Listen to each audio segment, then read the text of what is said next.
دعا کرتا ہے، التجا کرتا ہے تو اللہ تعالیٰ اس کی دعا بہت جلد قبول کر لیتے ہیں۔ روزہ رکھنے سے اللہ تعالیٰ کا قرب اور رضا حاصل ہوتی ہے۔ رمضان مبارک کا مہینہ معاشرے میں بھائی چارے اور محبت کے جذبات کو پروان چڑھاتا ہے۔ رمضان مبارک کے آخری 10 دن مسجد میں اعتکاف کرنا نبی اکرم خاتم النبیین صلی اللہ علیہ وآلہ وسلم کی سنت ہے۔ یہ اعتکاف کے دن ہیں 21ویں شب، 22ویں، 23ویں، 29ویں شب۔ یہ ایسی راتیں ہیں جن میں مسجد میں اعتکاف کرنا، اکیلے بیٹھ کے اللہ تعالیٰ کی عبادت کرنا، یہ حضور پاک صلی اللہ علیہ وآلہ وسلم کی سنت ہے۔ نبی اکرم خاتم النبیین صلی اللہ علیہ وآلہ وسلم ہمیشہ رمضان مبارک کے آخری عشرے کا اعتکاف فرماتے تھے اور وصال تک آپ کا یہی معمول رہا، یعنی کہ جب تک ان کی ڈیتھ ہوئی وہ ہر رمضان مبارک کے آخری 10 دن مسجد میں اعتکاف کیا کرتے تھے۔ اسی طرح آخری عشرے کی راتوں میں لیلۃ القدر کی تلاش بھی کرنی چاہیے۔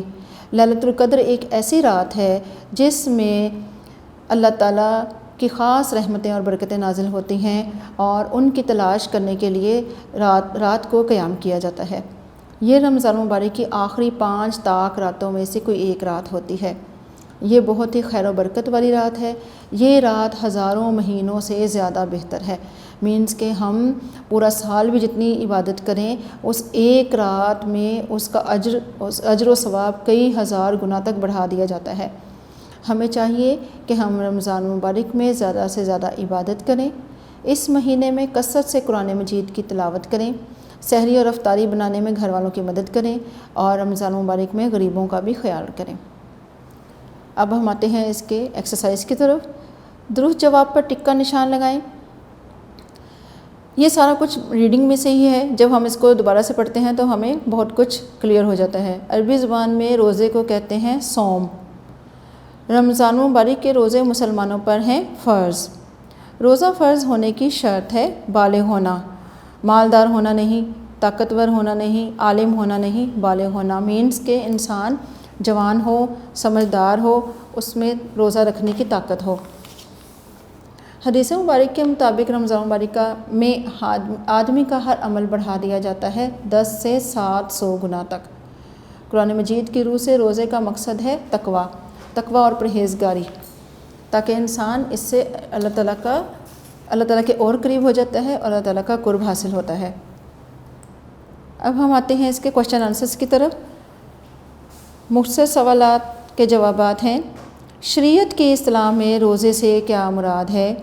شریعت کی اصطلاح میں صبح صادق سے لے کر غروب آفتاب تک کھانے پینے سے رک جانے اور دیگر خواہشات کو ترک کرنے کا نام روزہ ہے۔ ترک کرنا مینس رک جانا، سٹاپ کر دینا، اس کا نام روزہ ہے۔ روزے کی فرضیت کے بارے میں قرآن مجید کی آیت کا ترجمہ لکھیں۔ قرآن مجید میں ارشاد ہے، ترجمہ: مومنو، تم پر روزے فرض کیے گئے ہیں جس طرح تم سے پہلے لوگوں پر فرض کیے گئے تھے تاکہ تم پرہیزگار بنو۔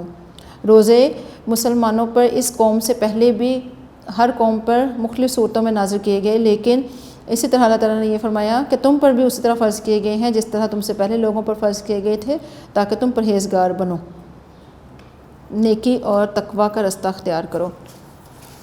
اسی طرح کوشچن نمبر 3 ہے، رمضان مبارک سے ہمیں کس طرح فائدہ اٹھانا چاہیے؟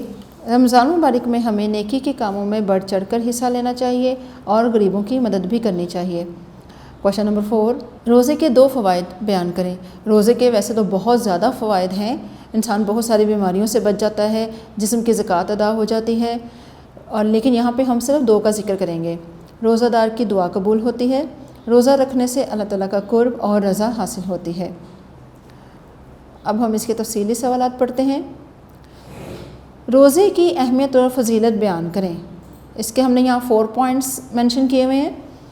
روزہ اسلام کا بنیادی رکن ہے۔ روزہ ہر عاقل، بالغ اور مقیم مسلمان پر فرض ہے۔ روزے میں ہر آدمی کا عمل 700 گنا تک بڑھا دیا جاتا ہے۔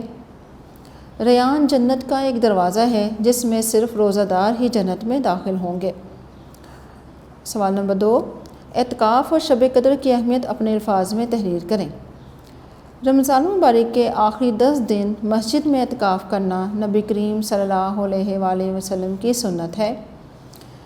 شب قدر رمضان المبارک کی آخری 5 تاک راتوں میں سے کوئی ایک رات ہے۔ یہ بہت ہی خیر و برکت والی رات ہے۔ یہ رات ہزاروں مہینوں سے زیادہ بہتر ہے۔ ٹھیک ہے اسٹوڈنٹس، یہ اس کے کویشچن آنسر ہو گئے۔ شارٹ کویشچن آپ کو بکلیٹ میں ملیں گے اور لانگ کویشچنز آپ کی کاپیز میں مینشن ہیں۔ ہم نے اس کی ریڈنگ کی، اس کے بارے میں آپ کو بریفلی بتایا، کویشچن آنسر بھی ہم نے ریڈ کر لیے۔ آئی ہوپ کہ آپ اس کو بہت اچھے سے لرن بھی کریں گے اور سمجھیں گے بھی، ٹھیک ہے۔ اوکے اسٹوڈنٹس، اللہ حافظ۔